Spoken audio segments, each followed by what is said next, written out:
Hi అండి. నమస్తే. నేను మీ Hema. Welcome back to my channel. Please అండి మా ఛానల్ ఫస్ట్ టైం చూస్తే గనక సబ్స్క్రైబ్ చేసుకోండి. నన్ను సపోర్ట్ చేయండి. ఈరోజు నేను మంచి స్నాక్ రెసిపీ చూపిస్తున్నానండి. క్యాబేజీ వడలు. క్యాబేజీ తినని వాళ్ళు ఇలా చేసి పెట్టండి. చాలా ఇష్టంగా తింటారు. ఎవరన్నా మన ఇంటికి చుట్టాలు వచ్చినప్పుడు కూడా చాలా త్వరగా అయిపోయిద్దండి. ఓకేనండి, వచ్చేసాయి. ముందుగా క్యాబేజీ తీసుకోండి. ఇలా సన్నగా తరుక్కొని కప్పు కరెక్ట్గా కప్పుడు క్యాబేజీ సేమ్ కప్పుతో శనగపిండి, అంటే మనం అప్పటికప్పుడు చేసుకుంటాం కాబట్టి శనగపిండి కలుపుతున్నాను. లేదు అంటే కనుక మీరు పచ్చెనపప్పు నానబెట్టుకొని మిక్సీ పట్టుకొని కలుపుకోవచ్చు. ఇందులో శనగపిండి కప్పు నిండా క్యాబేజీ వేసాను కాబట్టి కొంచెం వెల్తుగా శనగపిండి తీసుకోండి సేమ్ కప్పుతో. తర్వాత ఇందులోకి బియ్యపిండి 2 స్పూన్లు వేసుకోవాలి.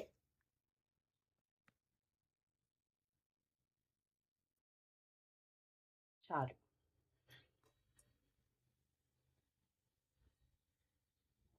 తర్వాత ఇందులోకి ఒక ఉల్లిపాయ చిన్న ముక్కలుగా కట్ చేసుకోవాలి. ఒక 3 పచ్చిమిరపకాయలు సన్నగా కట్ చేసుకొని, తర్వాత ఒక 3 రెబ్బల కరివేపాకు సన్నగా కట్ చేసుకోండి. అలాగే కొత్తిమీర సన్నగా కట్ చేసుకోండి. తర్వాత ఇందులోకి ఒక స్పూను అల్లం వెల్లుల్లిపాయ పేస్ట్, అలాగే కొంచెం కారం హాఫ్ స్పూన్ వేసాను, హాఫ్ స్పూను. తర్వాత రుచికి సరిపడా సాల్ట్,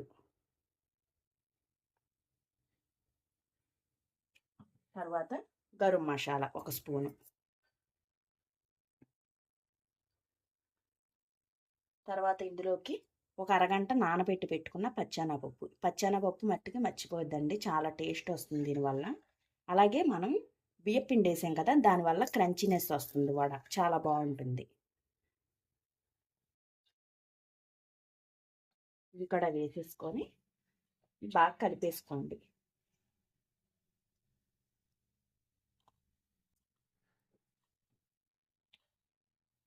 బాగా ప్రెస్ చేస్తా కలుపుకోండి, ఎందుకంటే క్యాబేజీలో వాటర్ శాతం ఉంటుంది కాబట్టి. ఆనియన్ క్యాబేజీ లాట్లో అల్లం వెల్లిపాయ పేస్ట్ కూడా వేసాం కాబట్టి కొంచెం గట్టిగా ప్రెస్ చేసి కలుపుకోండి.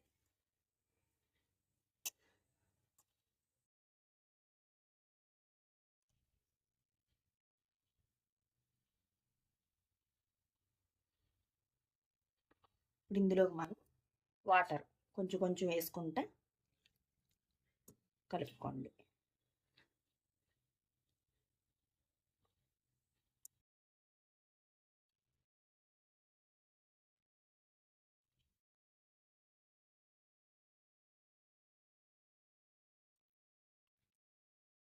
ఇదిగోండి, ఇలా కలుపుకున్న తర్వాత చూసుకోండి,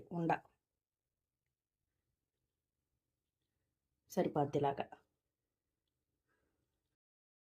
దీన్ని మనం చేతిలో పెట్టుకొని ఇలా ప్రెస్ చేసుకోండి, అంతే. మీకు ఏ సైజు కావాలంటే ఆ సైజు వేసుకోండి. ఇవన్నీ ఒకసారి చేసి ప్లేట్లో పెట్టేసుకోవచ్చు. ఇలా మనం ఒకసారి వేయించుకోవచ్చు.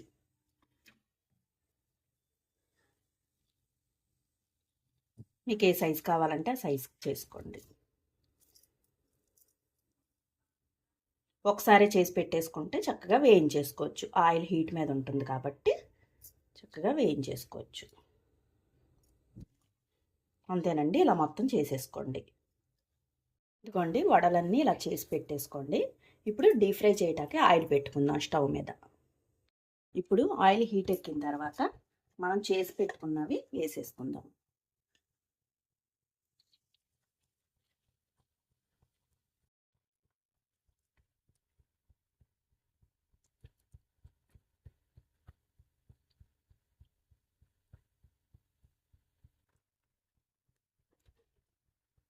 ఇవి నిదానంగా వేగాలండి, లోపలకంటా ఉడకాలి కదా క్యాబేజీ. అది ఉడకపెట్టిన క్యాబేజీ కూడా చేసుకుంటారు.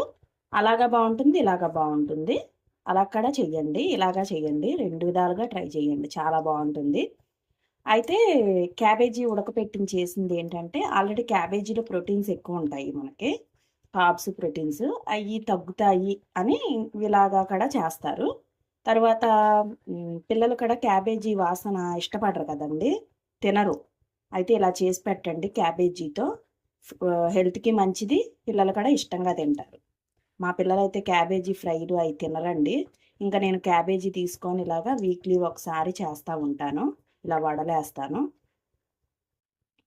లో ఫ్లేమ్ మీద మీడియం పెట్టండి, మీడియం ఫ్లేమ్ మీద స్లోగా వేగనివ్వండి. అట్లని ఇప్పుడు వేగిపోయినాయి చూసారా, ఈ కలర్ వస్తే చాలండి.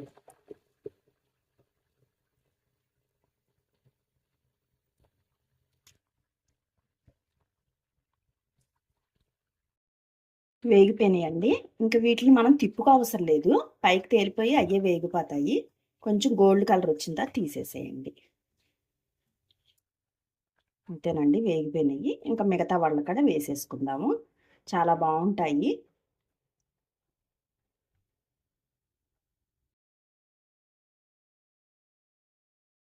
తీసేసుకుందాము, మిగతా ఇక్కడ వేయించేసుకుందాం అలాగే. సో టేస్టీగా ఉండే క్యాబేజీ మసాలా వడలు రెడీ అయిపోయినాయి, చాలా బాగుంటుంది. చూసారా, చక్కగా ఉంటుందండి, చాలా బాగున్నాయి. మీరు కూడా ట్రై చేయండి. ఓకేనండి, మా వీడియో కనుక నచ్చితే లైక్ చేయండి, షేర్ చేయండి, సబ్స్క్రైబ్ చేసుకోండి. మరొక మంచి వంటతో టేస్టీ వంటతో మళ్ళీ కలుస్తాను. Bye friends.